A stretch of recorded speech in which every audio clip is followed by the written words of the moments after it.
The whole town of Silver Creek gathered outside the courthouse on the 15th of September, 1884, waiting for a man to hang. They came early, these ranchers and miners and shopkeepers, filling the dusty street with the smell of sweat and tobacco and the sour breath of anticipation. Children sat on their fathers' shoulders. Women fanned themselves in the late afternoon heat. Men passed whiskey bottles they pretended contained water. The gallows stood ready rope, swaying gentle in the wind like it was already practicing the dance. But the platform stayed empty. Sheriff Vernon Hayes emerged from the courthouse at precisely 5 o'clock, his boots heavy on the wooden steps, his face showing nothing but the hard lines of a man who'd seen too much and felt too little. He raised one hand and the crowd fell silent, every eye fixed on him, waiting for the show to begin. His voice carried clear across the square. Brennan escaped, rode north into the mountains. There's a $500 bounty, dead or alive. The silence broke into a wave of sound. Shock, anger, excitement. Some men were already calculating how they'd spend that money. Others cursed the incompetence of the law. A few women clutched their shawls tighter, remembering that a killer walked free somewhere under the same sky. Then another voice cut through the noise. "I'll find him."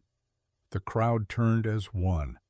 Roy Maddox sat astride a black stallion at the edge of the square, dressed in a coat that cost more than most men earned in a year.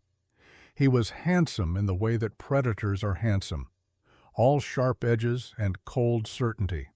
42 years old and owner of the biggest cattle operation in 3 counties, he commanded attention the way other men commanded horses. "That man killed one of my men," Maddox continued, his voice smooth as oiled leather. "I want justice." Sheriff Hayes nodded once, something passing between them that the crowd couldn't name but could feel the way you feel a storm coming before the first drop of rain. Then Maddox turned his horse and rode away, and the crowd began to disperse, disappointed there would be no hanging today, but energized by the promise of a manhunt, a chase. Blood spilled somewhere up in those distant mountains. None of them knew the real story. None of them knew how it began. 3 years earlier, in the summer of 1881, Daniel Brennan worked as a ranch hand for the Maddox Cattle Company. 22 years old, full of ideals about justice and fairness, he believed the world operated according to rules that good men followed and bad men eventually paid for breaking. He learned different. Daniel spent his days riding the fence lines, checking cattle, and watching the land. He noticed things, the way certain creek beds ran dry when they shouldn't, the way water that used to flow through the small ranches in the upper valley seemed to disappear before it reached them, the way Maddox's pastures stayed green while everyone else's turned brown. One day he followed the creek upstream from the Carter property and found what he'd suspected: diversion dams. Hidden clever among the rocks and brush, channeling water away from the natural course and into Maddox's holding tanks. Illegal under territorial law. Theft of the most valuable resource in a land where drought could kill faster than bullets. Daniel documented everything, sketched maps, took measurements, wrote detailed notes. Then he made his mistake. He confronted Roy Maddox directly. The argument happened in Maddox's office behind closed doors, but a stable boy heard raised voices. Daniel saying something about proof, about writing it down, about the territorial governor. Maddox saying something about being careful about knowing when to keep silent about the price of stupidity. Daniel stormed out. The next morning, a miner found his body on the trail near Miller's Pass, shot in the back. His horse grazing nearby, saddlebags empty, whatever papers he'd been carrying gone. Sheriff Hayes investigated, or pretended to. He found rifle casings that supposedly matched a gun owned by Daniel's older brother, Cade Brennan. Found a witness, a drunk ranch hand named Jim Turley, who claimed he'd seen the brothers arguing the day before. Claimed Cade had threatened Daniel over some old family dispute about money. The trial lasted 2 days. Judge Holloway presiding. A man brought special from Helena, a man known to favor whoever paid him best. The jury deliberated 1 hour. Guilty. Sentenced death by hanging. Cade Brennan sat in that cell for 3 weeks, watching the gallows being built outside his window, knowing he was innocent, knowing it didn't matter. The night before his execution, someone left a key in the dirt near the bars and a horse tied behind the jail. Cade never learned who, never had the chance to say thank you. He just rode hard into the mountains and disappeared into the wilderness like smoke into wind. For 3 years he lived up there in the high country, surviving on what he could trap and hunt, learning the land like it was a language only he could speak. Patient, watching, waiting, building a case in his mind piece by piece for the day he'd come back down and prove what they'd done. That day arrived because of a woman who needed a different kind of proof. Grace Parker stood in the small office behind the main house of Parker Ranch, staring at numbers that refused to add up, no matter how many times she recalculated them. 20 years old, with ink-stained fingers and eyes that saw patterns where others saw chaos, she'd been keeping her father's books since her mother died 5 years back. The ledgers told a story. Water levels dropping year after year, creek flow reduced by nearly half, pasture yields declining, cattle bringing lower prices because they were thinner, weaker, struggling. She'd started measuring the creek herself 2 years ago, taking readings every week, recording everything in notebooks she kept hidden in her room. The data was irrefutable. Someone upstream was stealing their water. She knew who. Everyone knew who. Roy Maddox controlled the upper valley, now had been buying up small ranches systematically, always during drought years, always offering just enough to keep people from starving, but not enough to let them start over somewhere decent. Anyone who refused to sell found themselves in debt somehow, or their cattle got sick, or their wells ran dry, or they just gave up and left in the middle of the night, abandoning land their grandparents had died defending. Grace had documented all of it, maps showing the pattern of acquisitions. Dates correlating with drought, witness statements from former ranch hands willing to talk if someone promised to keep them anonymous. She had everything except the one thing that mattered: legal standing. Courts didn't listen to women, especially not 20-year-old women accusing powerful men of crimes. She needed her father to act. But Thomas Parker had his own problems. Grace found him that evening in the barn trying to hide a whiskey bottle behind a hay bale like she wouldn't smell it on him from 10 feet away. 46 years old and already looking 60, worn down by grief and guilt and the weakness that made him seek answers in cards and bottles instead of in the work that needed doing. "We need to talk," Grace said quietly. Thomas flinched like she'd struck him. "About what?" "About the debt, about Maddox, about what happens when he comes to collect."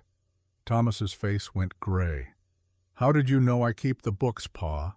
I see everything. You owe him $600, maybe more now with interest." Thomas sank onto a hay bale, head in hands. "I thought I could win it back. Thought if I just had one good night at the tables I could clear everything and we'd be fine." Grace wanted to scream, wanted to shake him, wanted to ask how he could be so stupid, so weak, so blind to what was happening. But she'd learned years ago that anger just made him drink more. "When is he coming?" she asked instead. "Tomorrow. He sent word this morning." Her stomach dropped. Tomorrow. One day to figure out how to save a ranch her family had built over 3 generations, how to protect her younger brother, how to keep them from losing everything. "What did you promise him?" she asked, though she already knew. Had seen it in Maddox's eyes the last time he'd visited, the way his gaze followed her like she was livestock he was considering purchasing. Thomas couldn't meet her eyes. He said you could work off some of the debt. Housekeeping. Cooking. Said he needs someone educated to help manage his accounts. Grace's hands clenched into fists. "You know that's not what he means." "I know," Thomas whispered. "God help me, I know, but I don't know what else to do. You say no, you find another way. You sell cattle, you mortgage the land. You do anything except sell your daughter." Thomas looked up, tears streaming down his weathered face. "There is no other way, Gracie. I already tried everything. Banks won't lend. Cattle prices are too low. I'm out of options. Then I'll find an option." Grace said, her voice hard as stone. "Because I'm not going to Maddox's house. Not as a servant. Not as anything." She walked out before her father could respond, before the fury building in her chest could explode into words she'd regret before she did something stupid like cry. Her younger brother waited on the porch steps, skinny and anxious, clutching his sketchbook like it was a shield against the world. Finn Parker, 13 years old, with their mother's dark hair and their father's inability to lie. "I heard," Finn said quietly. Grace sat beside him, suddenly exhausted. "I'm sorry. It's not your fault Pa's an idiot." Despite everything, Grace almost smiled. "Don't talk about your father that way." "You do." "I'm allowed. I'm older." Finn opened his sketchbook, flipped through pages covered in detailed drawings. Horses, buildings, faces. The boy had a gift for capturing things exactly as they were, every line and shadow precisely placed. He stopped on a sketch of their mother drawn from memory years after she'd died. Elizabeth Parker smiled out from the page, forever young, forever kind, forever gone. "What would Ma do?" Finn asked. Grace touched the drawing gently. "She'd fight. Find a way. She always did. Then we do the same." Grace looked at her brother, this child who'd grown up too fast, who understood too much about the ugliness of the world. "We," she repeated. "You're 13, Finn. This isn't your problem." "We're family," Finn said simply. "Your problems are mine." That night, Grace couldn't sleep. She lay in bed, listening to the house settle, to her father's drunken snoring, to Finn's quiet breathing from the next room. She thought about her mother, who'd come west from Boston with nothing but books and hope, who'd built a life in this hard country through sheer determination and grace. She thought about the ranch, the land her grandfather had claimed that her father was about to lose. She thought about Maddox, about his cold smile and colder intentions. And she made a decision. If there was no legal way to fight him, she'd find an illegal one. The next day, Grace rode into Silver Creek alone. She told her father she was going to plead with Maddox for more time. She lied. Instead, she went to the saloon in the middle of the afternoon when it was mostly empty, except for a few day drinkers and the bartender cleaning glasses. She sat in a corner booth and waited, listening. Men talked in saloons, especially when they thought no one important was listening. She heard about cattle prices and shipping schedules, about a fight outside the general store, about whose wife was stepping out with whose ranch hand. And then she heard the words that made her heart stop. "They say Brennan's hiding up in Bitterroot Peak." Grace's head snapped toward the voices. 3 cowboys at the bar, already half drunk despite the early hour. "Man's a ghost," another one said. 3 years, no one's found him." "Maddox doubled the bounty," the third added. $1,000 now, dead or alive. Grace's mind raced. $1,000, enough to pay the debt and have money left over, if someone could find Brennan and claim that bounty. But everyone who'd tried had failed. The man was either very lucky or very skilled. Unless Grace thought he wasn't a murderer at all. Unless he was exactly what he'd always claimed. Innocent. Framed. Hiding not because he was guilty, but because he was smart. And if he was innocent, maybe he wanted the same thing she did. Justice against Roy Maddox. Grace was forming a plan, something desperate and probably stupid, when the saloon door opened and the entire room went silent. A stranger walked in, tall, lean, weathered like old leather, dark hair touched with gray at the temples, a beard that looked like it had been grown for function, not fashion, eyes that scanned the room with the careful attention of a man who'd learned to notice everything because his life depended on it. He wore buckskin and wool clothes made for mountains, not towns. Carried himself like violence was always an option, but not a preference. The bartender set down the glass he'd been cleaning. "We don't want trouble." The stranger's voice came out rough from disuse. "Just need supplies and information." He pulled a small leather pouch from his coat, poured gold dust onto the bar. More than enough to buy whatever he wanted and ensure silence about where he'd been. The bartender measured. The gold nodded, poured whiskey. The stranger took one drink, then another, then turned to leave. Grace stood before she could think better of it. Wait. Every eye in the saloon fixed on her. A respectable young woman alone in a saloon was unusual enough. A respectable young woman talking to a dangerous stranger was scandalous. The stranger stopped, turned slowly. His eyes met hers, and she felt the impact like a physical thing, like standing too close to a lightning strike. She walked toward him, aware of everyone watching, not caring. Outside, she said quietly.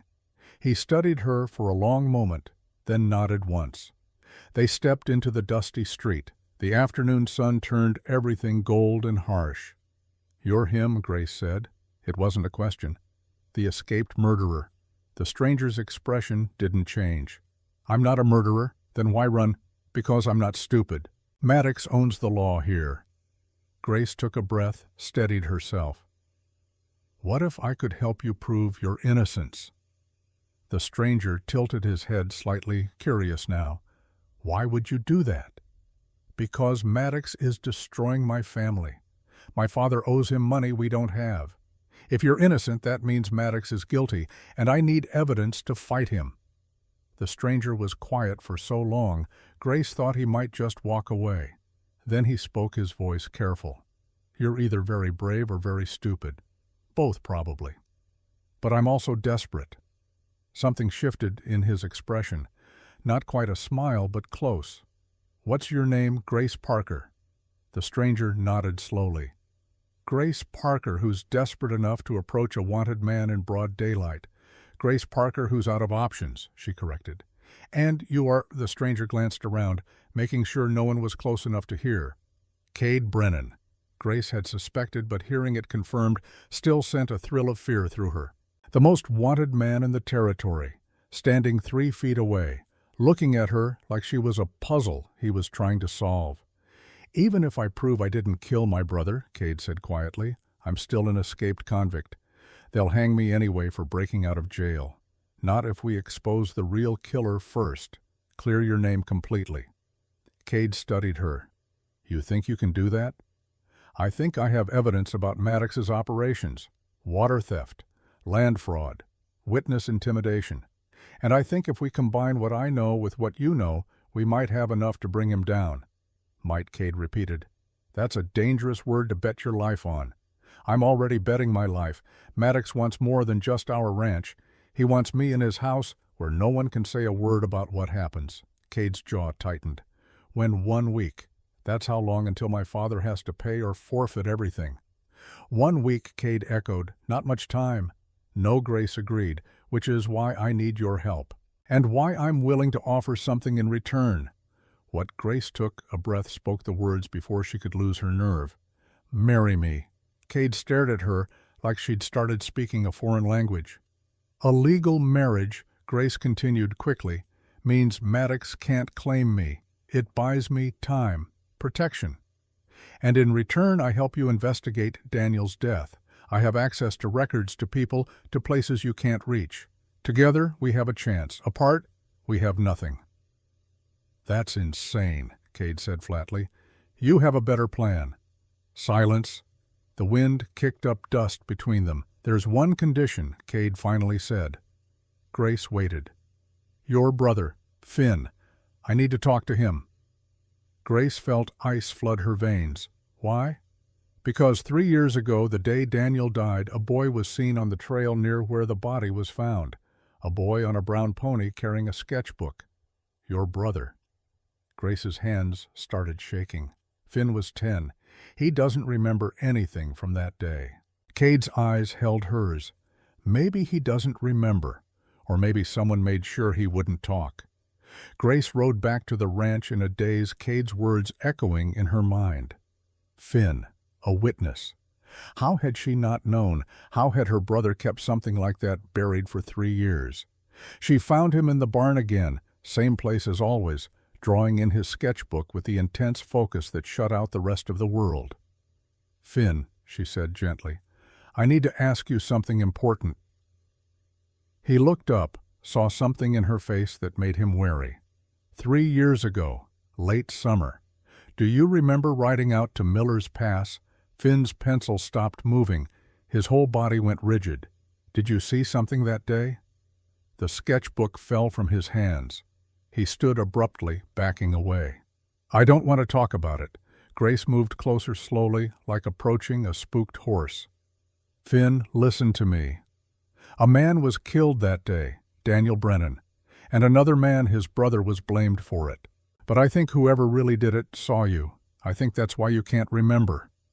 Finn shook his head violently. I don't know anything. You're safe now, Grace said, though she wasn't sure it was true. But I need to know if you saw anything at all. Tears streamed down Finn's face. There was a man on a horse. He was shouting. And then there was a sound like thunder, but it wasn't thunder, and the man fell down and there was blood and he couldn't continue. Grace pulled him into her arms and held him while he shook. Over his shoulder she saw their father standing in the barn doorway, looking older than God. What's happening? Thomas asked. Grace met his eyes over Finn's head. We're leaving. Tonight. Thomas blinked. What I've made arrangements. Finn and I are going somewhere safe, somewhere Maddox can't reach us. Grace, you can't just... Watch me, Grace said flatly. You gambled away our future. I'm taking it back. She packed quickly. Clothes, food, her notebooks full of evidence, Finn's art supplies. Everything that mattered fit in 2 saddlebags and a bedroll. Thomas watched from the porch, useless and lost. Where will you go? Better you don't know, Grace said.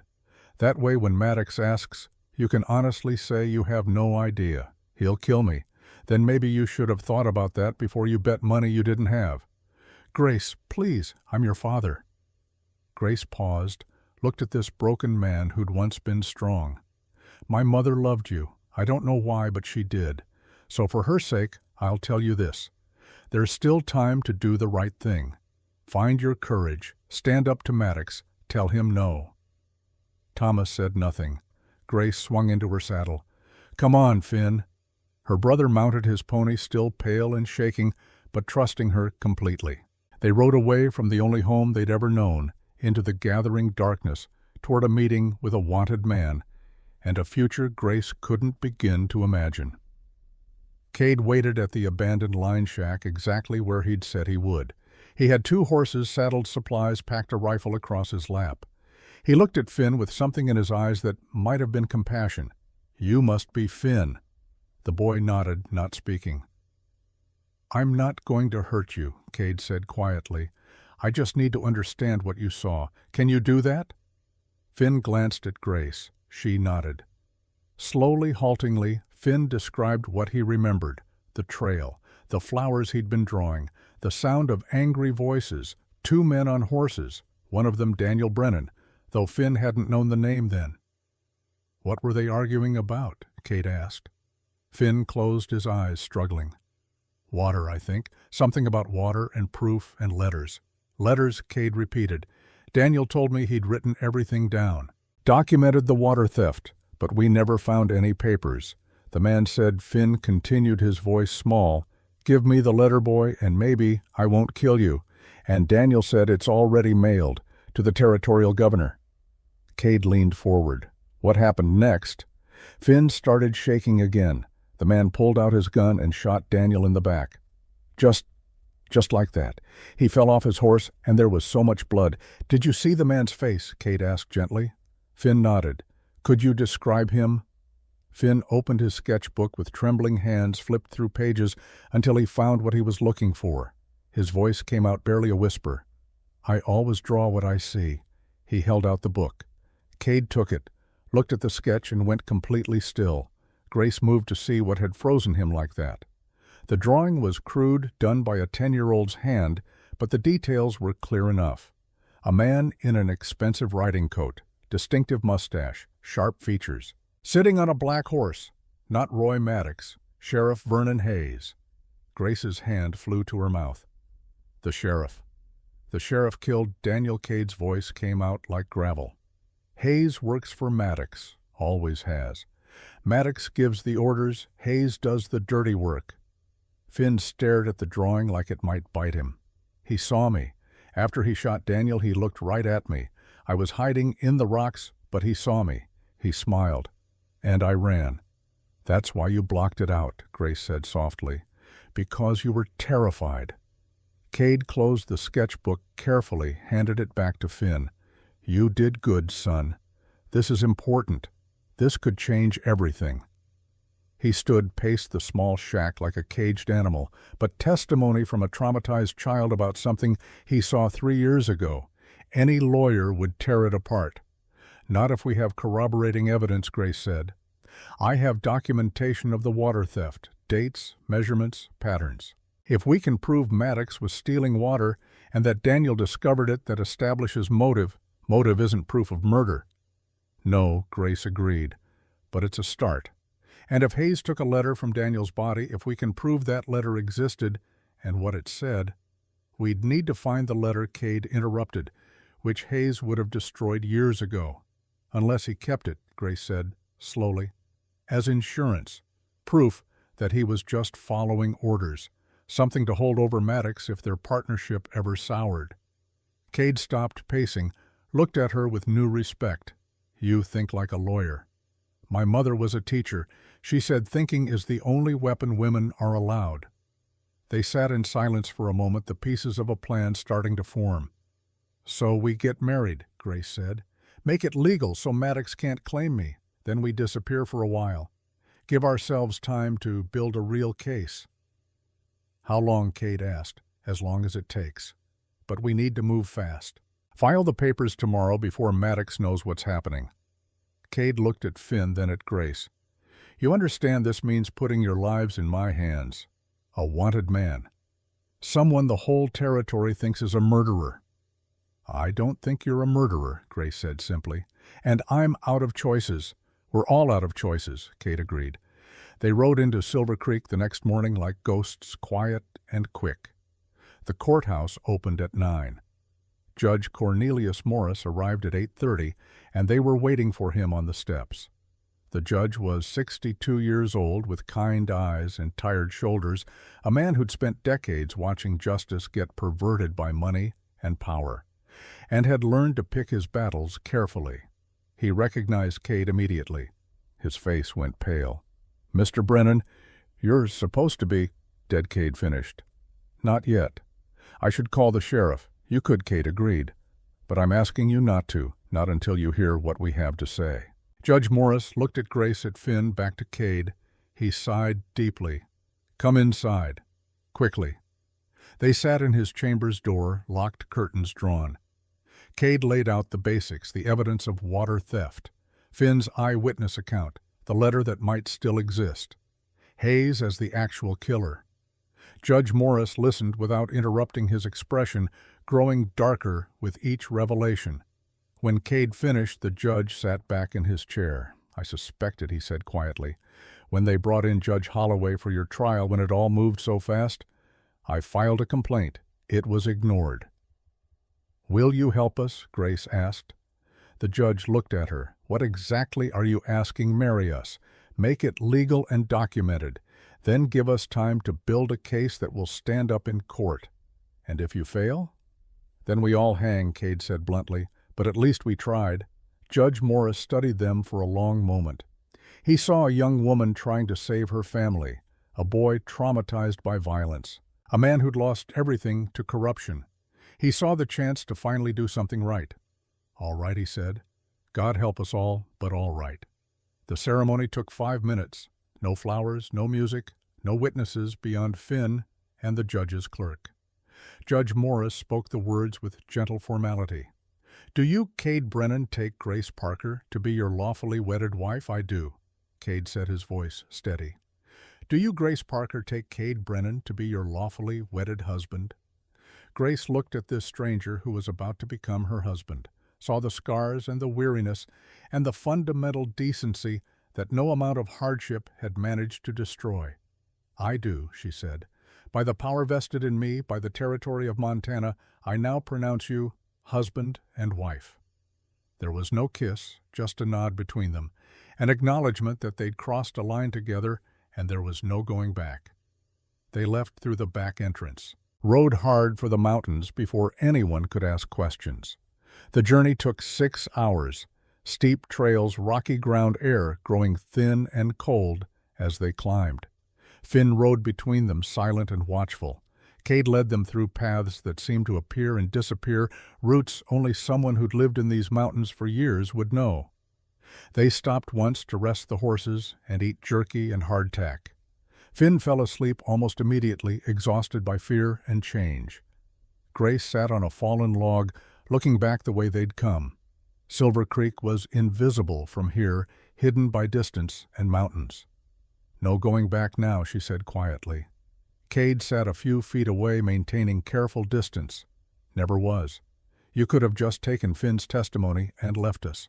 "Could have," Cade agreed. "Didn't." "Why?" He took a long time answering. "When they framed me, when I sat in that cell watching them build the gallows, I had no one. Not a soul in the world who believed me. I won't let that happen to someone else if I can stop it." Grace turned to look at him. "So you married me out of—" "What pity, Justice," Cade said, "and maybe something like hope. Haven't had much use for hope in a while, but watching you stand up to all this, willing to risk everything to protect your brother and fight someone more powerful, that's worth saving." They sat in silence as the sun dropped toward the horizon, turning the mountains gold and purple. "Your mother," Cade said eventually. "What was she like?" Grace smiled despite everything. "Strong, smarter than anyone gave her credit for. She came west from Boston to teach school and ended up marrying a rancher. Used to say she traded books for cattle and wasn't sure it was a fair exchange. She sounds remarkable." She was. Grace's smile faded. "She died trying to help a neighbor deliver a baby during a blizzard, caught pneumonia on the ride home, was gone 3 days later." "I'm sorry." Grace wiped her eyes. "She always said the measure of a person isn't what they do when things are easy, it's what they do when everything's falling apart. So I'm trying to measure up." "You're doing fine," Cade said quietly. "Am I? I just married a complete stranger and ran away from home with my traumatized brother to hide in the mountains with a wanted man. That sounds more like panic than courage. Sometimes they're the same thing." They reached the cabin as full dark settled over the mountains. Grace had been expecting a rough shelter, barely more than walls and a roof. What she found surprised her. The structure was small but solid built, careful and deliberate, logs fitted tight against wind and weather, a stone chimney, real glass in the windows. Inside, everything clean and organized. Shelves lined with supplies and books, a table with 2 chairs, a narrow bed against one wall, and a loft overhead. Cade set their bags down. "You and Finn take the bed. I'll sleep in the loft." Finn was already asleep on his feet. Grace guided him to the bed, pulled off his boots, covered him with blankets. When she came back out, Cade had a fire going and water heating for tea. "This is more than a hideout," Grace said. "Been here 3 years," Cade replied. "Learned to make it comfortable." She looked at the bookshelves. Shakespeare, Dickens, scientific journals, maps and charts. All the markers of an educated mind. "You like to read," she observed. "Helps pass the winters. Gets dark early up here. Long nights alone make you either crazy or contemplative." "Which one are you?" "Both, probably." Grace moved to the table where Cade had spread out papers, maps of the valley, notes in careful handwriting, documents he'd somehow acquired over the years. "You've been investigating this whole time," she said. "Had nothing but time, and a lot of anger. Had to put it somewhere useful." She studied the maps, recognizing the pattern immediately. Every ranch marked in red was one Maddox had acquired. Every blue mark showed water sources. The systematic theft was obvious when you saw it laid out like this. "This is brilliant," Grace said. "Why didn't you come forward with this before?" "Because I'm a convicted murderer who escaped custody. No one would listen. They'd just hang me and destroy the evidence. But now you have Finn's testimony. Now I have a terrified child's 3-year-old memory. Still not enough." Grace pulled out her own notebooks. "What if we combine everything? Your maps, my measurements, Finn's eyewitness account, the pattern of intimidation and violence, still circumstantial. Then we find the letter. or we find someone else willing to testify, or we dig until we find something they can't dismiss. Cade looked at her across the table. You really believe we can win this? Grace met his eyes. I believe we don't have a choice, and I believe that doing something is better than doing nothing. He almost smiled. Your mother taught you well, she did, and she'd be furious if I gave up without a fight. They worked late into the night, cross-referencing data-building timelines, identifying weak points in their case and possible solutions. Finn slept through it all, the first peaceful sleep he'd had in days. Finally, exhaustion forced them to stop. Grace stood stretched, moved to check on Finn. The boy was curled under the blankets, one hand clutching his sketchbook, even in sleep. He'll be safe here, Cade said quietly from behind her. I promise you that. Grace turned. Cade stood in the doorway, backlit by firelight, and for the first time she saw him as something other than a desperate alliance. She saw a man who'd survived when survival should have been impossible, who'd kept his humanity when bitterness would have been easier, who looked at a frightened boy and saw someone to protect, not use. Why do you really care, she asked, about us, about any of this? Cade was quiet for a long moment. When my brother died, I lost more than family. I lost faith that the world operates on anything resembling fairness. Spent 3 years watching that belief die a little more every day.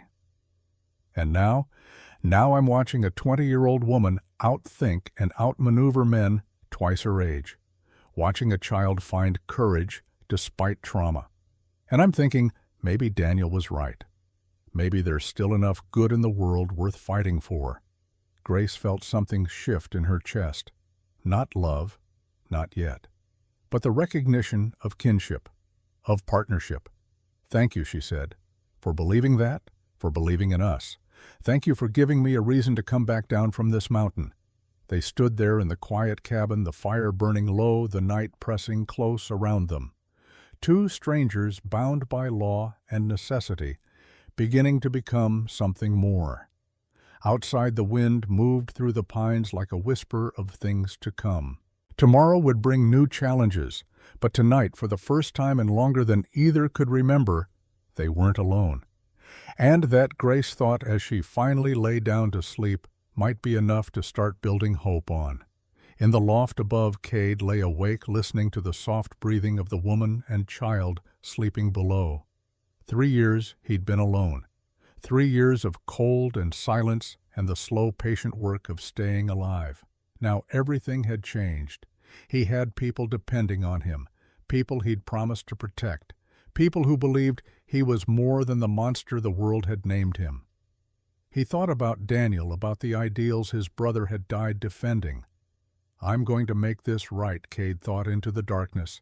I'm going to prove what they did. And I'm going to make sure no one else suffers the way we have.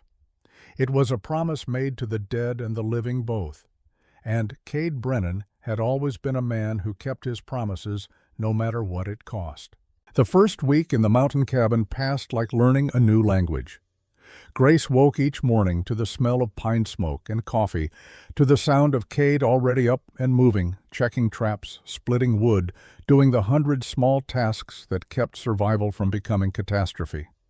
He taught her things her sheltered ranch life had never required. How to read animal tracks in the dirt and know what passed by and when. How to set snares that would catch rabbits but not injure them unnecessarily. How to purify water from the creek using charcoal and sand. How to recognize which plants could heal and which could kill. Grace learned quickly, her mind cataloging information the way it cataloged numbers and patterns. But there was wariness between them, still the careful distance of two people who'd bound their lives together without knowing if they could trust each other. Finn watched them both with the quiet observation of a child who'd learned early that adults often said one thing and meant another. But slowly, gradually, he began to relax. The nightmares that had plagued him since that day 3 years ago came less frequently. His hands stopped shaking when he drew. Cade had a gift for gentleness that surprised Grace. He taught Finn to whittle sitting beside the boy for hours, showing him how to see the shape hidden inside the wood and coax it out with patient knife work. He never pushed, never demanded, just offered and waited for Finn to meet him halfway. One evening, Grace found them outside together, Finn chattering about a hawk he'd seen, while Cade listened with the focused attention most adults reserved for other adults. When they came back inside, Finn was smiling for the first time since they'd left the ranch. That night, after Finn had fallen asleep, Grace joined Cade at the table where he was organizing papers. "Thank you," she said quietly, "for being kind to him." Cade looked up. "He's a good kid. Been through hell. Deserves better than fear. You're good with him. Natural. Had practice. Daniel and I practically raised ourselves. Our parents died in a mine collapse when I was 14. I learned early how to take care of someone smaller." Grace sat down across from him. "I didn't know that. About your parents. Not many people did. We didn't talk about it much. Easier to just keep moving forward." "Is that what you've been doing up here?" Moving forward? Cade set down the paper he'd been reading. "More like treading water. Surviving isn't the same as living. I've been doing one while pretending it was the other. And now I've got people depending on me again. Changes things. Makes it matter whether I drown or swim." By the second week, the wariness had shifted into something else. Partnership. Maybe the beginning of friendship. Grace helped Cade organize his evidence, applying her bookkeeper's mind to his 3 years of accumulated information. She created cross-references between dates and events, built timelines that showed patterns, identified gaps where they needed more proof. Together, they constructed something neither could have managed alone. His on-the-ground knowledge, combined with her analytical skills, created a case that was starting to look almost credible. Almost. But not quite enough. They still needed the letter, or a witness willing to testify against Maddox, or something concrete that couldn't be explained away by expensive lawyers and corrupt officials. The storm hit on the 13th day. It came down from the north like a wall, turning the sky black in the middle of the afternoon. Wind that bent trees double. Rain that fell so hard it sounded like drums on the cabin roof. Cade secured everything outside while Grace and Finn battened down inside stuffing rags around the windows to keep the water out. "This'll last a while," Cade said, coming in, soaked through. "Could be 3 days before it clears. 3 days trapped in a small cabin." Grace felt the walls shrink around her, but there was nowhere else to go. They made the best of it. Played cards, read books aloud, talked about everything and nothing. On the second night of the storm, Finn woke screaming. Grace reached him first, but he was thrashing so violently she couldn't hold him. Terror had him completely, his eyes open but seeing something else, some remembered horror playing out in his mind. Cade appeared beside them, his voice calm and steady. "Finn, you're safe. You're in the cabin." "Can you hear the rain?" Finn kept screaming. "Listen to my voice," Cade continued. "Feel the blanket. Smell the wood smoke. You're here, right here. He can't find you." Gradually, Finn's thrashing slowed. His eyes focused. "Where is he?" the boy whispered. "Where's the man on the black horse?" Gone, Cade said firmly. "Miles away. Can't reach you here. He showed me his gun. After he shot Daniel. He pointed it at me and smiled, but he didn't shoot," Cade said gently. "Because you were smart. You hid. You survived. I ran away. I left Daniel there. You were 10 years old. You did exactly what you should have done." Finn started to cry, the kind of deep sobs that come from a place past words. Cade pulled the boy into his arms and held him rocking slightly, the way you'd comfort someone much younger. Grace watched with tears streaming down her own face, watched this man who the world called a killer show more compassion than her own father ever had. When Finn finally exhausted himself back into sleep, Cade tucked the blankets around him and stood. Grace was waiting by the fire. They sat together in the dim light while rain hammered the roof and wind howled outside. "You're good at that," Grace said, "bringing someone back from the edge." Cade stared into the flames. Daniel used to have nightmares. After we saw the mine collapse that killed our parents, watched it happen, heard the screams, couldn't do anything to stop it. He was 11. For 2 years after, he'd wake up terrified, thinking he was buried alive. Grace reached out, touched his hand. "I'm sorry." Cade looked at her hand on his. "Long time ago now. Different life. Does it get easier?" "The memories, no. You just get better at carrying them." They sat in silence for a while. Outside, the storm raged. Inside, the fire burned steady. "Tell me about your mother," Cade said eventually. "You mention her like she was remarkable." Grace smiled despite the ache in her chest. She was. Elizabeth Parker, born in Boston to a family that thought teaching was beneath her. Came west anyway because she believed education could change the world. Ended up in Silver Creek running a one-room schoolhouse. "How did she meet your father?" Grace's smile turned sad. "He came to ask her to teach his daughter from his first marriage. Finn's mother had died in childbirth. Thomas was drowning in grief and had no idea how to raise a little girl alone. My mother helped him, and somewhere along the way, they fell in love. What happened to the daughter? Scarlet fever. She was only 6. My mother taught her to read before she died. Used to say it was the most important thing she ever did, giving that little girl a window into other worlds before this one took her." Grace wiped her eyes. 6 months later, my mother and father married. I was born a year after that. She homeschooled me until she thought I was ready for the territorial school in Helena. But then she got sick, and there wasn't money for both medicine and boarding school, and I chose to stay. "She wouldn't have wanted that," Cade said quietly. "For you to give up your education. She was dying. I wasn't going to leave her." Grace stood moved to the window. Rain streaked the glass like tears. "Before she died, she made me promise something.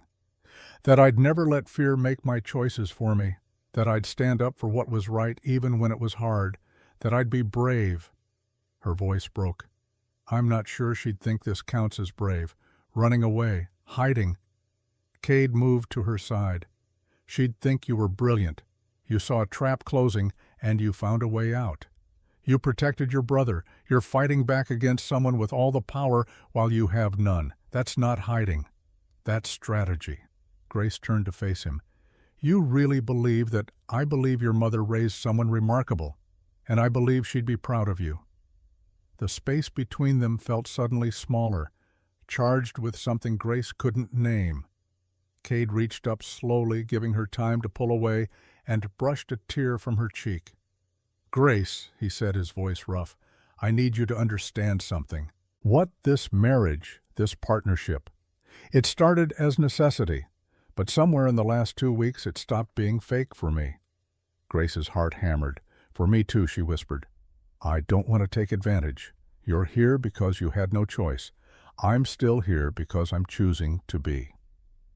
They stood there in the firelight, rain beating against the cabin, the rest of the world impossibly far away. Then Cade kissed her, gentle at first, tentative, like he was asking a question. Grace answered by pulling him closer, rising on her toes, kissing him back with all the pent-up fear and hope and desperate need to feel something good in the middle of so much darkness. When they finally pulled apart, both breathing hard, Cade rested his forehead against hers. "This complicates things," he murmured. Grace laughed shakily. "Everything's already complicated. Fair point." They stood wrapped around each other, listening to the storm, neither wanting to let go. Eventually, they moved back to the fire, sitting close, shoulders touching. Talked through the night about everything. His 3 years alone in the mountains. Her 5 years running the ranch while her father fell apart. The things they'd lost. The things they still hoped to find. Dawn came gray and wet. The storm hadn't broken yet. Grace dozed off against Cade's shoulder. He shifted carefully, making sure she was comfortable, and let her sleep. Finn woke to find them like that. Grace curled against Cade's arm, around her protectively. The boy smiled, went back to his drawing, and didn't say a word. The storm finally passed on the 3rd day. They emerged from the cabin into a world washed clean, every color brighter, the air sharp and sweet. Cade needed to check the traps and survey for damage. "You two stay inside," he told Grace and Finn. "Keep the door bolted. I'll be back within the hour."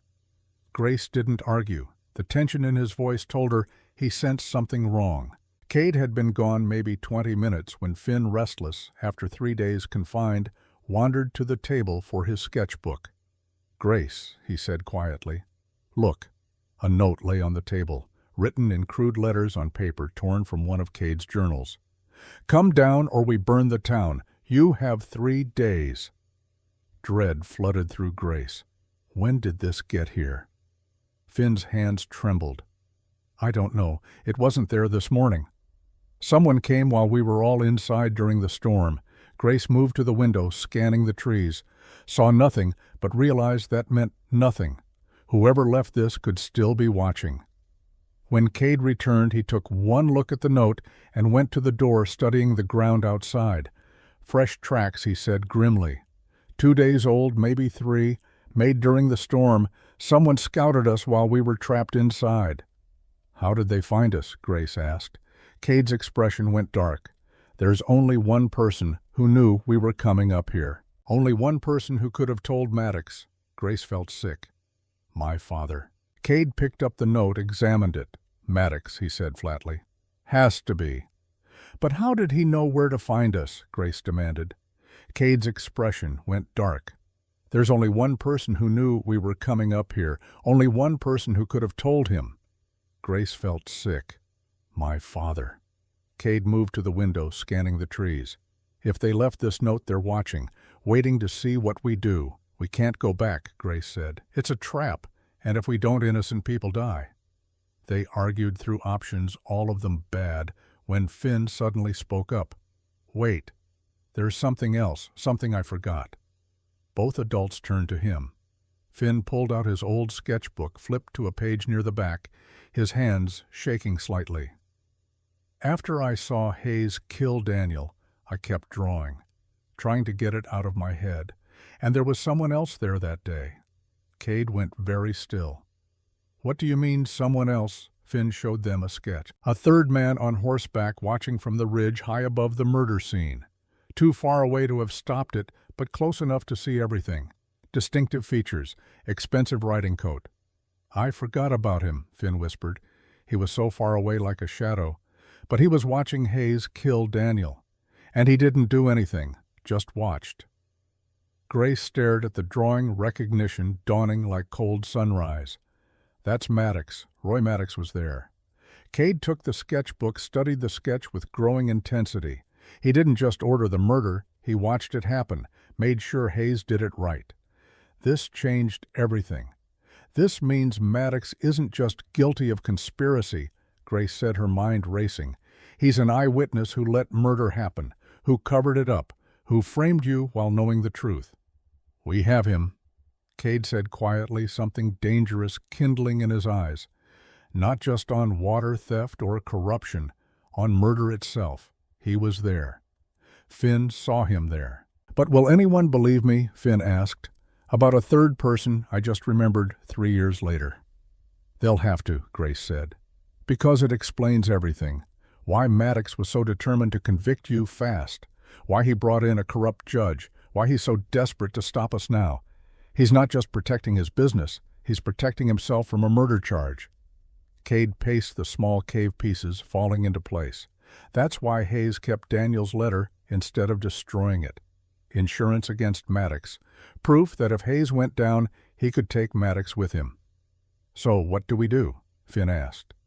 "We use it," Grace said. "We go back, we make this public, and we make sure everyone knows Roy Maddox isn't just a corrupt businessman. He's a killer." Cade turned to face her. "Maddox will burn the town. He's done it before. 3 years ago, he burned out a family that refused to sell, killed 2 children." Grace felt the walls closing in. "So what do? We run, deeper into the mountains. There's a cave system about 3 miles north. They won't find it. And let people die." Cade's jaw tightened. "We can't save anyone if we're dead. They packed fast. Essentials only." Food, weapons, Grace's notebooks, Finn's sketchbook, the documents they couldn't afford to lose. As they left, Grace looked back at the cabin. 2 weeks ago, it had been a stranger's hideout. Now it felt like the first place she'd been safe in years. Cade touched her shoulder gently. "We'll come back, when this is over. If we survive." When he corrected, "When we survive." The journey to the caves was brutal. Steep terrain, loose rock. Finn struggling to keep up despite his best efforts. They pushed hard, knowing every minute counted. Behind them, somewhere in the trees, Grace felt eyes watching. They reached the cave entrance at dusk, a narrow opening in the rock face, hidden behind a curtain of vines. Cade led them inside through a passage that opened into a larger chamber. Dark, cold, the smell of earth and stone. "We'll be safe here," Cade said, lighting a small fire in a natural chimney that vented the smoke. "They can't track us through the caves." "How long do we stay?" Finn asked, his voice small. "Until we figure out our next move." They huddled around the fire eating cold rations, trying to think. Grace spread out her maps. "If we go back to town, Maddox arrests us or kills us. If we stay hidden, he hurts innocent people and blames us." "There has to be a third option," Cade said. Grace studied the maps, her mind racing. "Unless we give him what he wants." Cade looked at her sharply. "Meaning we go back, but not to hide, to fight, publicly, where he can't just make us disappear. That's suicide." Grace met his eyes. "Is it? He's been operating in shadows for years. Corruption works when no one's watching. But if we force this into the open, if we make it public enough that he can't just silence us quietly." "He'll still try," Cade interrupted, "with hired guns and threats and every dirty trick he knows, probably. But we have something he doesn't expect." What Grace touched Finn's sketchbook, an eyewitness, documentation, 3 years of evidence, and a judge who suspects the truth but was too scared to act alone. "You want to call an emergency hearing," Cade said slowly. "Exactly. Force Maddox to face charges in public court. Make him defend himself where everyone can see. He owns the sheriff, owns half the town council, but he doesn't own Judge Morris, and he doesn't own territorial law." Cade paced the small cave. "It's risky. Everything could go wrong." "Everything's already wrong," Grace pointed out. "At least this way we control the terms." They argued through the night.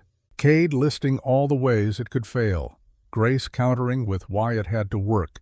Finn listening quietly, adding occasional observations that were far too wise for his age. Finally, as dawn light began filtering into the cave, Cade stopped pacing. "All right," he said. "We try it your way, but we need insurance." "What kind?" "The kind where if this goes bad, you and Finn get out. I've got contacts who can get you across the border into Canada." New names, new life. Grace stood, faced him. "We're not leaving you. If I go down, there's no reason you should too." "Yes, there is," Grace said fiercely. "Because we're family now. Because you promised to protect us. And I'm promising to stand with you, because I'm not running anymore." Cade looked at her for a long moment. Then he nodded once. "Together, then." Together, Grace agreed. Finn stood up too, looking small but determined. "All of us." They emerged from the caves the next morning and started the long walk back to Silver Creek. They moved carefully, using paths Cade knew the searchers wouldn't find. It took 2 days to make a journey that should have taken 6 hours, but they arrived at the edge of town after dark, unseen. Judge Morris lived on the east side in a modest house with a garden his late wife had planted 20 years ago. Cade threw a pebble at the bedroom window. The judge appeared startled, saw them in the shadows below, and moments later opened his back door. "Are you insane?" he hissed, pulling them inside. "Maddox has men everywhere looking for you." "I know," Cade said. "That's why we need your help." They sat in the judge's study with the curtains drawn and the lamps low. Grace laid out the plan. An emergency territorial hearing, public, required by law. You ring the courthouse bell, everyone has to attend. Judge Morris shook his head. "Maddox will never let it happen. He won't have a choice," Grace said. Territorial Statute 7-3. In cases of new evidence regarding capital crimes, emergency hearings are mandatory. You have the authority to call one. Even if I call it, his men will stop us before we can present anything. Not if the whole town is watching, Cade said. Violence in front of witnesses is different than violence in the shadows. Even Maddox has to maintain some appearance of legitimacy. The judge looked at Finn. You're willing to testify. A child? Finn's voice came out steady. I saw what happened. I'll say so. Under oath. Judge Morris studied the boy's face, saw the truth and the courage there. Then he looked at the evidence spread across his desk. Maps, documents, eyewitness sketches, 3 years of meticulous record-keeping. This might actually work, he said slowly, or it might get us all killed. Only one way to find out, Grace said. The judge took a deep breath. All right, tomorrow, noon. I'll ring the bell at dawn so everyone knows to gather. Where do we stay until then? Cade asked. Here, hidden. I'll tell anyone who asks that I'm ill and seeing no visitors. They spent that night in the judge's attic listening to the town move below them. Voices in the street. Hoofbeats. The sounds of life going on while they prepared to upend everything. Grace couldn't sleep. She kept thinking about all the ways this could fail. Kept seeing Finn hurt Cade, hanged herself, dragged to Maddox's house with no one left to help her. Cade found her sitting by the small attic window staring out at the dark shapes of buildings. Second thoughts, he asked quietly. 100th thoughts, she corrected. But I'm not backing out. Good. Because I'm terrified. And if you gave up, I might too. Grace looked at him, surprised. You're scared out of my mind. Haven't been this scared since the night before my execution date. But you seem so calm. Years of practice. Cade sat beside her. Fear doesn't go away just because you ignore it. You just learn to function despite it. How you find something worth being more scared of losing than you are of dying. For 3 years, I had nothing. Easy to be reckless when you've got nothing to lose. But now, he looked at her, the moonlight making his eyes look almost silver. Now I've got you. And Finn. And the chance to maybe make Daniel's death mean something. That's worth being scared for. Grace took his hand. When this is over, when we've won or lost or whatever happens, I want you to know something. What these last few weeks have been the strangest of my life, the most frightening, but also the most honest, the most real. You gave me that. Choice. Voice. The feeling that what I think matters. It does matter. My father never thought so. Most men don't. I'm not most men, Cade said. No, Grace agreed. You're definitely not. She leaned in and kissed him soft and sweet, and tinged with the desperate edge of people who know tomorrow might be their last day. When they pulled apart, Cade traced her face with gentle fingers. If we survive this, he said, I want to try, really try, build something real, a life, a marriage, a home, maybe even happiness. That sounds terrifying, Grace said. Cade smiled. Everything worthwhile is.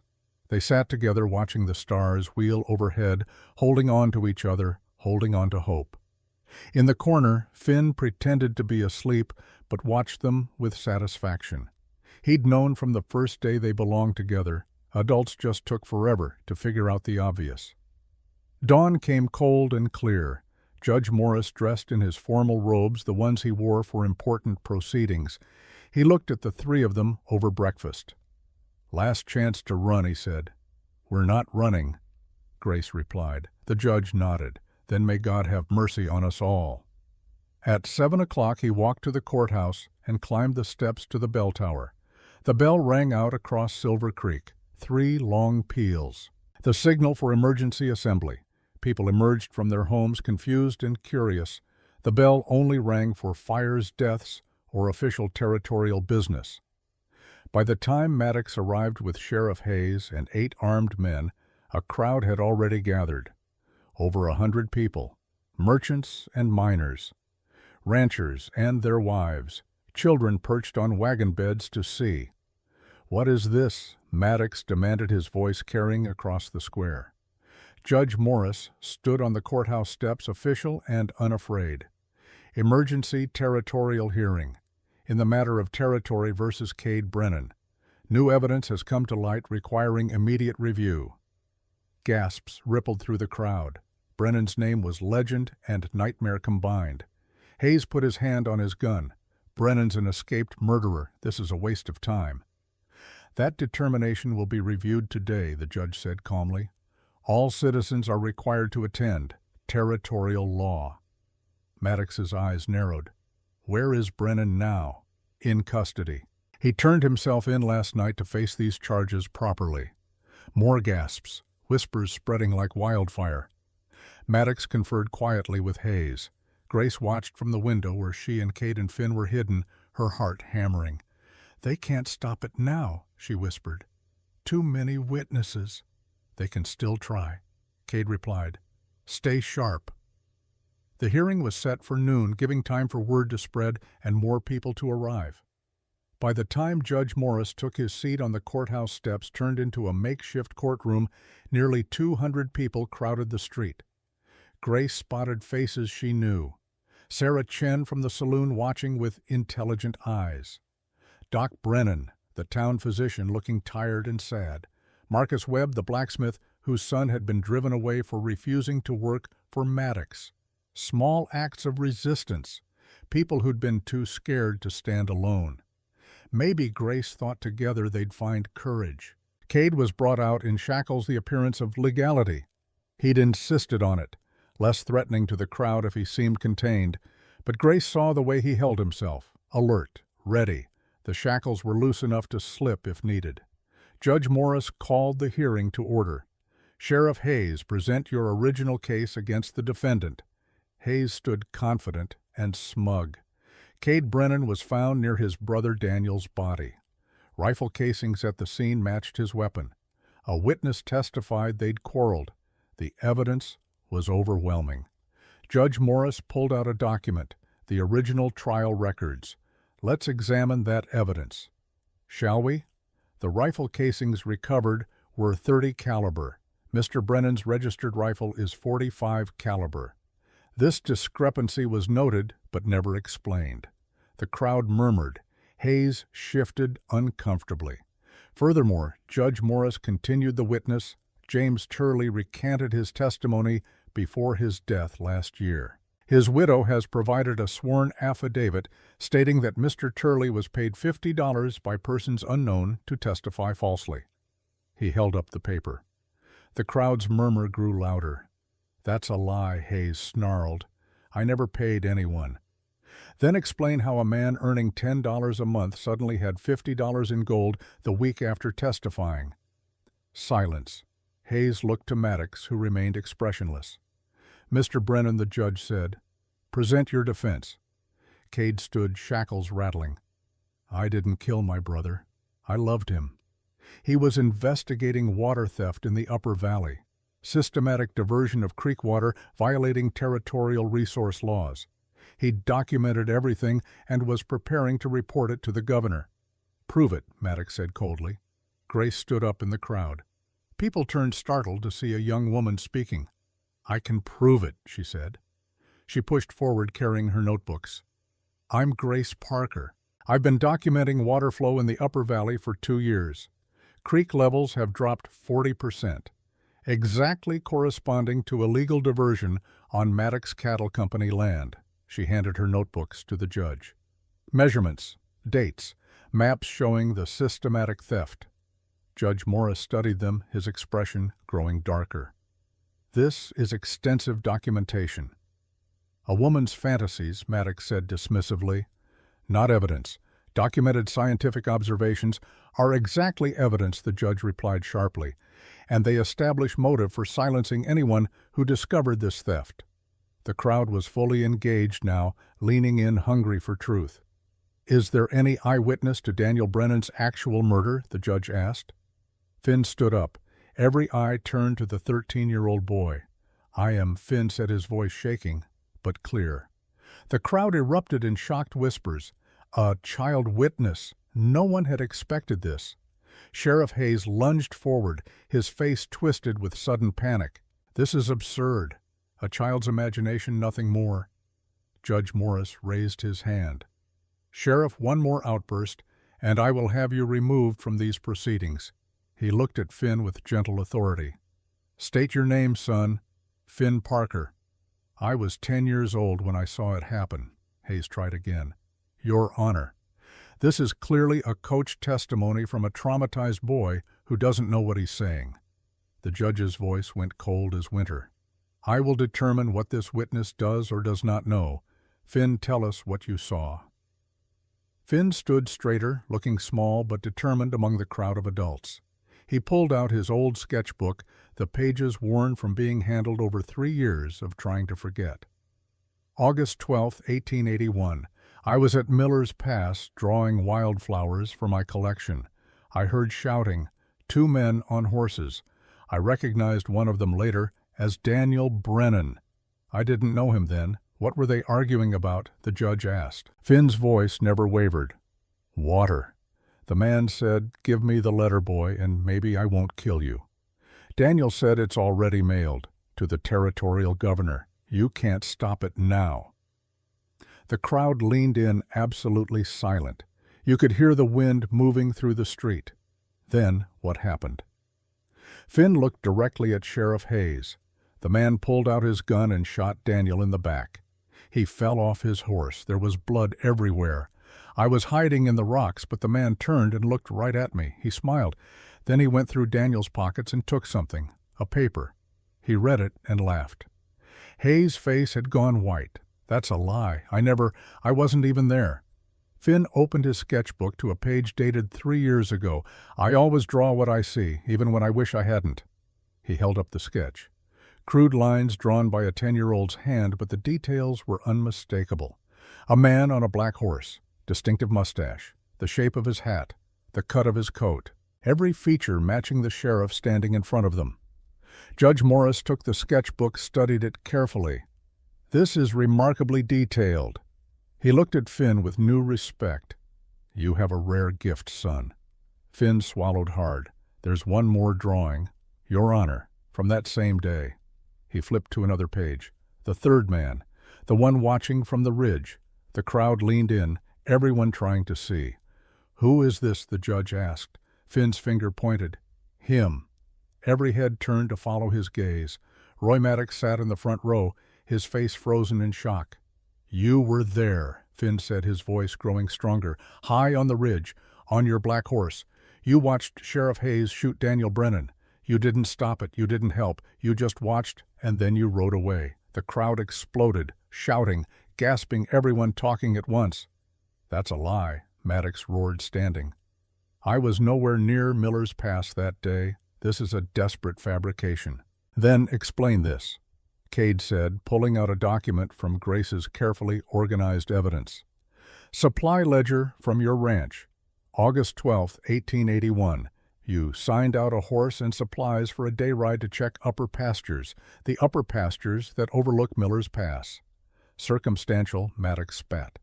"Combined with eyewitness testimony, it's damning," Judge Morris said.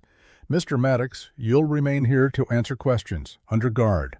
"I have a good memory for faces," Finn said quietly. "I wish I didn't. I've been seeing his face in my nightmares for 3 years." The crowd's murmur became a roar, people turning to look at Hayes with new eyes, seeing not their protector, but a killer, a liar. Hayes drew his gun. "The boy is lying. This whole thing is a setup." Several men in the crowd moved. Doc Brennan stepped forward, blocking Hayes's line of fire. To Finn, Sarah Chen positioned herself between the sheriff and Grace. Marcus Webb, the blacksmith. A giant of a man folded his arms and stared Hayes down. "Put the gun away, Sheriff," Judge Morris said. "This is a court of law, not a gunfight. You can't possibly believe this fabrication," Maddox said, standing now, his composure cracking at the edges. "A child's 3-year-old memory against the testimony of sworn officers." "Not just a child's memory," Grace said, stepping forward. "I have documentation proving systematic water theft, proving motive, proving opportunity. And we have the testimony of a man wrongly convicted, escaped, who spent 3 years gathering evidence because he knew the system was corrupt." "The system worked perfectly fine," Maddox snarled. A murderer was convicted and sentenced. Then explain the rifle caliber discrepancy, Judge Morris said. Explain the paid witness. Explain the water diversions. Explain why an eyewitness saw your sheriff, not Cade Brennan, commit this murder. Lies, all of it, Hayes shouted. The boy is confused. The woman is hysterical. Brennan is a convicted killer trying to save his own neck. Then you won't mind being investigated, the judge said calmly. A full territorial inquiry, all evidence reviewed, all witnesses questioned under oath. Maddox and Hayes exchanged a look. In that brief glance, Grace saw everything. Guilt, fear, the realization that their carefully constructed lie was unraveling in front of 200 witnesses. Hayes made his decision. He grabbed for Finn. Doc Brennan shoved the boy behind him. Hayes swung his gun toward the doctor. The crack of a rifle split the air. Hayes screamed, clutching his hand. His gun clattered to the ground, his fingers shattered. Cade stood on the courthouse steps, shackles broken and hanging from his wrists, the rifle he'd snatched from a nearby guard smoking in his hands. "Nobody touches that boy," he said quietly. His voice carried across the frozen crowd. "I've spent 3 years living like an animal because of what you did. I won't let you hurt anyone else." Hayes collapsed to his knees, cradling his ruined hand, blood streaming between his fingers. "Arrest them both," Maddox shouted to his hired men. "Kill them if you have to." His 8 armed men moved forward. The crowd scattered, women screaming, men shouting, children pulled to safety. Then something unexpected happened. "Stop!" Thomas Parker pushed through the crowd. Grace's father. Drunk most days, weak all the time, the man who'd sold his daughter to save himself. But today, he stood straight. Sober. Ashamed, but finally finding something like courage. "No more," Thomas said. "I've been a coward. Let my daughter suffer for my mistakes. But I won't stand by while you destroy this town." Maddox sneered. "You're nothing, Parker. A drunk and a failure." Maybe, Thomas agreed, "but I'm done being afraid of you." Another voice joined his. "I'm with Parker." Marcus Webb stepped forward, hammer in one massive hand. Then Sarah Chen, "And I, Doc Brennan, and I." One by one, townspeople moved, positioning themselves between Maddox's men and the courthouse. Not armed, most of them, not fighters, just people who'd finally had enough. "You're all fools," Maddox hissed. "I own this town. I own all of you." "You owned our fear," Judge Morris said, standing tall in his robes.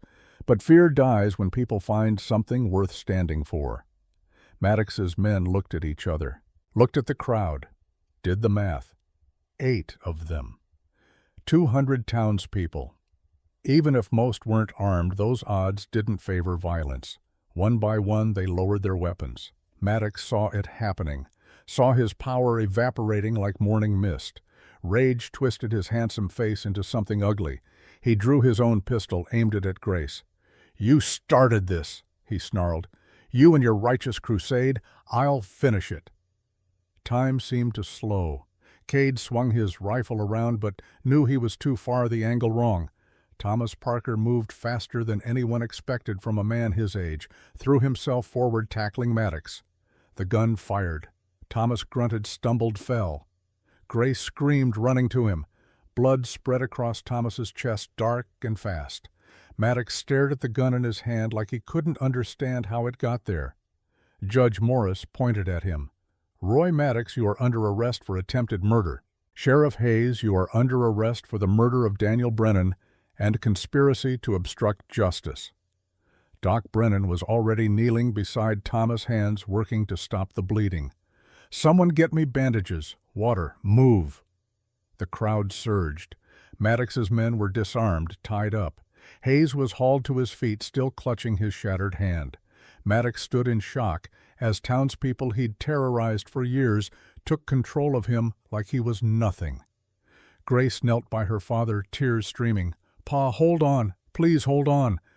Thomas's hand found hers, weak but present. "I'm sorry," he whispered. "For everything. For being weak. For failing you. Don't talk. Save your strength." Thomas's eyes found Finn standing nearby. "Take care of your sister," he told the boy. "Be stronger than I was." Doc Brennan worked frantically. The bullet had gone through Thomas's shoulder, missing the heart, but causing massive blood loss. "It's bad," he said quietly to Grace. "But he might make it if we can stop the bleeding." They carried Thomas to the doctor's office. Grace held his hand the whole way, Finn walking beside them in silence, Cade following close behind. The crowd dispersed slowly, people talking in hushed, shocked voices about what they'd witnessed. The most powerful man in the territory arrested, the sheriff exposed as a murderer, a father finding redemption in sacrifice. Silver Creek would never be the same. In the doctor's office, Thomas drifted in and out of consciousness. Grace sat beside him through the night, holding his hand, watching his chest rise and fall in shallow breaths. Cade stood by the window, keeping watch.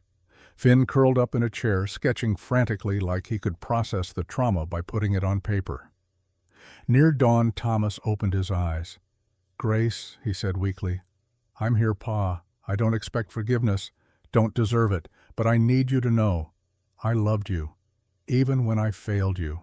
I loved you and your mother and Finn more than my own miserable life." "I know," Grace whispered. "Your mother would have been ashamed of what I became." Grace squeezed his hand. "She would have been proud of what you did today." Thomas closed his eyes. Too little, too late. But something Grace said, better than nothing. Doc Brennan came over, checked Thomas's pulse, his breathing. "He's stable for now. If infection doesn't set in, he has a chance." Relief flooded Grace like a wave. She hadn't realized how much she still needed her father to live, despite everything, needed the chance for them to find some kind of peace. Days passed in a blur. Thomas recovered slowly, infection threatening, but never quite taking hold. Hayes was locked in the jail he'd once commanded, awaiting trial. Maddox was held in a specially reinforced cell, his lawyers already working to find loopholes. But the evidence kept mounting. When they searched Hayes' belongings, they found it. Hidden in his saddlebag, preserved carefully. Daniel's letter. Cade held the paper in shaking hands, reading his brother's careful handwriting. Documentation of every illegal water diversion, names of workers who'd witnessed it, dates and amounts. Signed affidavits Hayes had somehow collected from men too scared to come forward. Everything they'd needed, hidden for 3 years by the man who'd killed to keep it secret. Why didn't he destroy it? Grace asked. Cade studied the letter. Insurance. Proof that he was just following orders. Something to hold over Maddox if things ever went bad between them. Judge Morris took the letter as evidence. Combined with Finn's testimony, Grace's documentation, and the mounting witness statements from townspeople who finally felt safe enough to speak the case, became unassailable. A formal territorial court convened 3 weeks later. Judge Holloway, the corrupt official who'd presided over Cade's original trial, was removed from the bench and arrested for accepting bribes. A new judge came from the territorial capital, fair, honest, thorough. The trial lasted a week. Hayes was convicted of murder, sentenced death by hanging.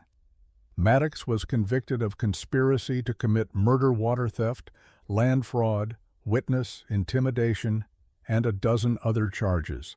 Sentenced life imprisonment in the territorial prison.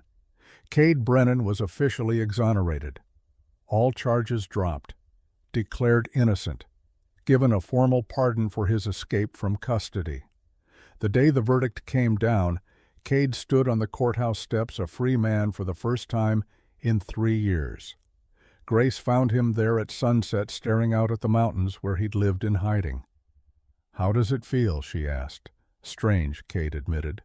"I've been guilty for so long in everyone's eyes. Don't quite know how to be innocent again." "You just live," Grace said. "The way you were meant to all along." He pulled her close. "We live," he corrected. "Together." The autumn gave way to winter. Snow fell soft and steady, covering Silver Creek in white. Thomas Parker recovered physically at least. Emotionally, he remained broken-haunted by his failures. He moved back to the ranch but kept himself separate, working dawn to dusk, trying to earn back something he'd never fully regain. Grace watched him with complicated feelings. Not quite forgiveness, not quiet acceptance, but a recognition that he was trying and that trying mattered even when it couldn't erase the past. Finn thrived. The nightmares came less frequently. He drew constantly, but now his sketches showed life and hope instead of fear and blood. He'd grown taller, stronger.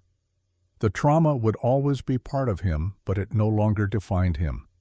Maddox's empire was dismantled piece by piece. His lands were seized by the territorial government and redistributed to the families he'd defrauded. Water rights were restored according to law. The creek that fed the Parker Ranch ran full and clear for the first time in years. Silver Creek itself changed. The fear that had hung over the town like smoke finally lifted. People stood straighter, spoke louder, elected new officials who weren't in anyone's pocket.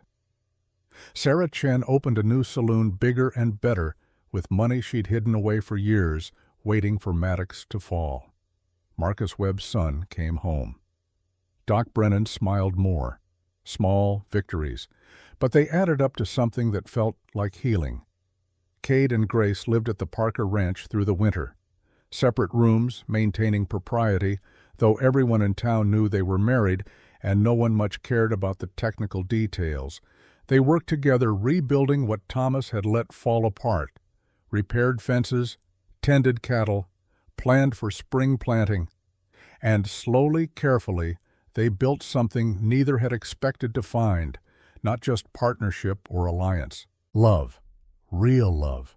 The kind that grew from respect and trust and choosing each other over and over again in 100 small moments. Winter nights they sat by the fire while Finn drew, and Thomas worked outside, staying separate. They talked about everything and nothing, made plans, dreamed small dreams that felt revolutionary after years of just surviving. One night in late February, snow falling heavy outside, Cade took Grace's hand. "I want to do this right," he said. "Do what right us. This marriage. Started as necessity, but it's become the best thing in my life. I want to choose you properly. Not because we had to, because I want to." Grace felt her heart swell. "We already chose each other. Then let's do it again, in front of everyone. A real wedding, not a desperate bargain, a celebration." Grace smiled through tears. "Yes, absolutely yes." They planned it for spring when the snow melted and the valley turned green again. March gave way to April. Ice broke on the creek. Wildflowers pushed through the earth. The world came back to life. On a Sunday morning in late April, Silver Creek gathered again at the small church on the hill. But this time they came to celebrate. The church was full. Every pew packed with townspeople who'd stood with them, who'd found courage when it mattered. Sarah Chen and Doc Brennan, Marcus Webb and his son, Judge Morris in the front row, even Thomas Parker, sober and quiet, sitting in the back with Finn beside him. Grace wore a simple white dress she'd made herself, wildflowers in her hair. She looked radiant, happy, free. Cade wore a borrowed suit, clean-shaven for the first time in years, looking almost like a different person. But his eyes were the same, gray and honest, and fixed on Grace like she was the only thing in the world worth seeing. Judge Morris officiated, his voice warm and gentle. "We are gathered to celebrate a marriage that began in desperation, grew in trust, and now stands in love. Grace and Cade, you have already been legally wed, but today you choose each other again, not out of necessity, but desire, not from fear, but hope." He looked at Cade. "Do you have words you wish to speak?" Cade took Grace's hands, his voice steady. "I, Cade Brennan, choose you, Grace Parker Brennan, not because I had to, not because of debt or danger or any force, except what's in my heart. You saw me when I was invisible. You stood with me when I stood alone. You gave me a reason to come down from that mountain and remember how to be human. I choose you, today and every day for the rest of my life." Grace was crying now, the good kind of tears. "I, Grace Parker Brennan, choose you, Cade. You gave me courage when I had none. You protected those I love. You showed me that strength and gentleness can live in the same heart. You're not my savior. You're my partner, my equal, my choice. And I choose you freely, completely, forever." The judge smiled. "By the power vested in me and in witness of this community who stood together when darkness threatened, I now pronounce you husband and wife. Again. But this time for all the right reasons. You may kiss your bride." Cade pulled Grace close and kissed her deeply. The crowd erupted in cheers and applause. They walked down the aisle hand in hand, both grinning like fools. Outside, the spring sun was warm and bright. The whole valley spread before them, green and alive and full of promise. A reception followed in the town square. Tables laden with food everyone had contributed, music and dancing, children running wild, laughter that came easy and pure. Finn presented them with a drawing he'd spent weeks on, a portrait of them together capturing something essential about who they were. Strong but gentle, battle-scarred but hopeful. Thomas approached nervously a small box in his hands. "This was your mother's," he said to Grace. "She wanted you to have it when you married. I held on to it, thought maybe someday I could give it to you without shame. Don't suppose I've earned that right yet. But she'd want you to have it today." Grace opened the box, a delicate silver locket, inside a tiny portrait of Elizabeth Parker, young and smiling. "Thank you," Grace said quietly. Thomas nodded, turned to leave. Pa Grace called. He stopped. "Stay, please. You're still family." Thomas's eyes filled with tears. He nodded, unable to speak, and stayed. The celebration lasted until sunset. As darkness fell, people began drifting home full and happy and exhausted. Cade and Grace stood at the edge of the creek watching water run clear and fast over smooth stones. Finn ran up breathless and grinning. "The creek's full," he announced. "Really full. Like it used to be when Ma was alive." "That's good," Grace said, pulling her brother close. "That's how it should be." Cade knelt beside the water, touched it gently. "Daniel believed water was worth fighting for," he said quietly. "Worth defending." He was right. Grace joined him, their fingers intertwining in the cold current. "Your brother would be proud of what you did, what we all did. I hope so." They stood as the last light faded from the sky, the three of them. Family forged in fire, made real by choice. Time passed the way it does when you're finally living instead of just surviving. Days turned to weeks, weeks to months. 6 months after the trial, Grace realized she was pregnant. She told Cade one evening as they sat on the porch watching sunset paint the mountains gold and purple. He stared at her in wonder, then laughed, then pulled her into his arms and spun her around until she was dizzy and laughing too. "Are you ready?" she asked. "To be a father?" "Terrified," he admitted, "but also more ready than I've ever been for anything." They told Finn that night. The boy whooped with joy at the thought of being an uncle, immediately started planning what he'd teach the baby, what they'd draw together, what adventures they'd have. Even Thomas smiled when he heard a real smile that reached his eyes. "Congratulations," he said simply. "You'll be wonderful parents, better than I ever was. You have time to be a good grandfather," Grace offered, "if you want to be." "I'd like that," Thomas said quietly. "I'd like that very much." The baby came in early spring as the valley burst into bloom, a daughter with Grace's dark hair and Cade's gray eyes. They named her Elizabeth after the woman who'd taught Grace to be brave. Sarah Chen and Doc Brennan stood as godparents. Marcus Webb carved a beautiful cradle. Judge Morris gifted them law books, already planning the education he insisted the child would need. The whole town celebrated another Parker Brennan, this one born into peace instead of conflict. 1 year after the trial, Cade stood at Miller's Pass, where his brother had died. He'd come here monthly, bringing flowers, talking to Daniel like he could still hear. Today, he brought his family, Grace carrying baby Elizabeth, Finn running ahead with a new sketchbook. They placed flowers on the small marker Cade had erected, a simple wooden cross with Daniel's name and the dates of his short life. He wanted justice, Cade said, quietly, for everyone, not just himself. He believed the world could be fair if good people stood up. He was right, Grace said. It just took longer than he hoped. But it happened, Cade replied. Because of him, because of you, because enough people finally found courage. They stood together at that place where death had occurred, but life had also been defended, where truth had been buried but eventually unearthed, where one story ended and another began. As they turned to leave, Finn pointed. Look, the creek. Water ran through the pass, clear and strong, feeding down into the valley. Where it had once been diverted now, it flowed free, nourishing the land, giving life. It's perfect, Grace said. It's justice, Cade corrected, finally.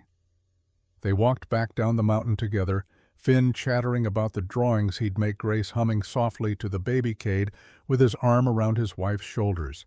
Behind them water ran clear under the vast Montana sky, running the way it was meant to, free, unstoppable, life-giving. And in a small cabin that had once been a hideout in a valley that had once been ruled by fear, a family built a life worth living. Not perfect, nothing ever is, but honest and free, and filled with the kind of love that only comes from choosing each other when you don't have to. From standing together when standing would have been easier alone. From believing against all odds that truth matters. That courage counts. That hope, however fragile, is worth fighting for. The creek runs clear now, Grace wrote in the journal she kept for her daughter to read someday. Your father and I started as strangers bound by desperate necessity. We became partners forged in fire, and we ended as what we were always meant to be, family. We fought for water and justice and the right to live free. We won, though the cost was high and the scars run deep. But we won together, and that makes all the difference. Remember this, little one, when you're old enough to understand. Remember that your Uncle Daniel believed in justice, that your grandfather found courage too late but found it nonetheless, that your Uncle Finn survived trauma and became strong, that this whole valley came together when it mattered most. And remember that love, real love, is always a choice. We choose each other, every day, in big ways and small. That's what makes it real. That's what makes it last. The water taught me that. How to flow around obstacles, how to wear down stone through patience, how to give life even in drought. I'll teach you the same. Grace closed the journal, kissed her sleeping daughter's forehead, and went to find Cade. He was outside teaching Finn to mend fence, both of them laughing at some private joke. When he saw her, Cade's whole face lit up. That smile still made her heart race even after all this time. Come here, he said, holding out his hand. Grace took it, let him pull her close. Together they stood looking out at land they'd fought for and won, at mountains that had hidden them and a valley that had freed them, at a future they'd built with their own hands from the wreckage of other people's cruelty. Happy, Cade asked softly. Grace leaned into him, breathed deep. Impossibly happy. Good. Because I plan on making you even happier for the next 50 years. That's a long time, not nearly long enough. They kissed as the sun set and the creek sang its endless song, and somewhere in the distance a hawk cried out over the valley. And in that moment everything was exactly as it should be. The water ran clear, the land was free, the people were safe, and two souls who'd found each other in darkness stood together in the light, choosing love over fear, hope over despair, tomorrow over yesterday. Always and forever. Together. The end.